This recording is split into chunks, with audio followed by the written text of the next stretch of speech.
Hi everybody, this is Carrie Mubarak at wooingnature.life. I hope everything is going well for you. This is the new moon view for January 24th, actually 2020. This is the first new moon of the new year and the new decade. So that makes it pretty important. So we want to take a look and see what's going on. If we were following the natural rhythm and cadence of the universe and of the lunar cycle, then this would actually be the time that you would set forth your intentions for the new year because it is the first new moon of the new year. So even though we've probably already taken care of that the latter part of December leading into the first of the year, but this moon, because it is in a air sign, is considered to be a dark air moon, which means it's a time for revision.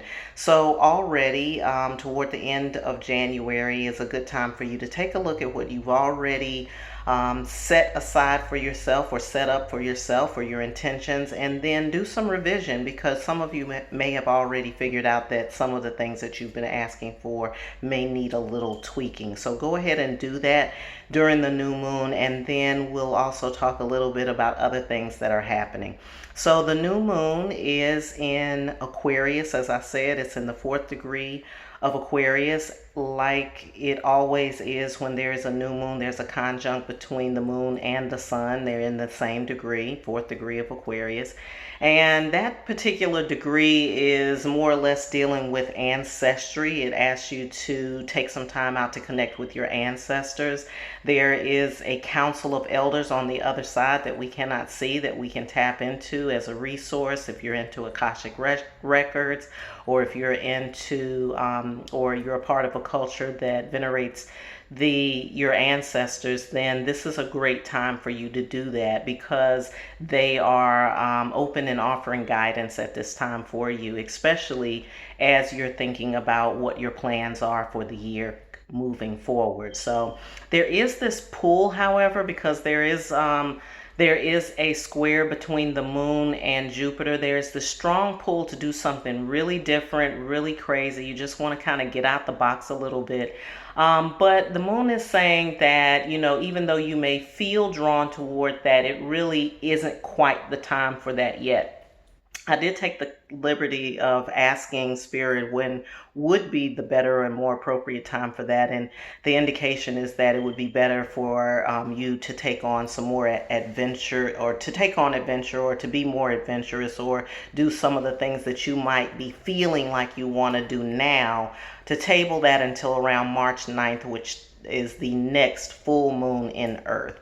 There are other full moons in earth signs. That one is the very next one, and it seems like it's the one that's more favorable for trying new things, exploring new territory, or doing something zany and out the way that you might be feeling that you want to do. So whatever it is, that if you do feel drawn in this direction to do something very different, then write it down and contemplate it over the next couple of months, and then around March 9th, see where you feel, see if you still feel that urge, and if you still feel that urge at that time, then go for it. We want to just kind of caution against doing things impulsively with that aspecting to Uranus. You just want to take a moment to make sure that that's really what you want to do before you move forward. So a couple of things to think about. One, revising, revision, thinking about what you have already intended and seeing if that's still what you want to do. And then from there, you'll just want to just be cautious and be careful about jumping out there and doing something really, really crazy. All right, so this is the new moon view for January 24th, 2020. If you want to know more about what's happening astrologically with you, you can subscribe on Patreon. And also, if you want to know what's happening with the new moon and the full moon according to your element or your sign, you can do the same. You can subscribe to Patreon, and on the Patreon account, you can get a little deeper into your lunology. Okay, I hope you all have a great day. I hope you have a great new moon, and I hope you're having a wonderful life.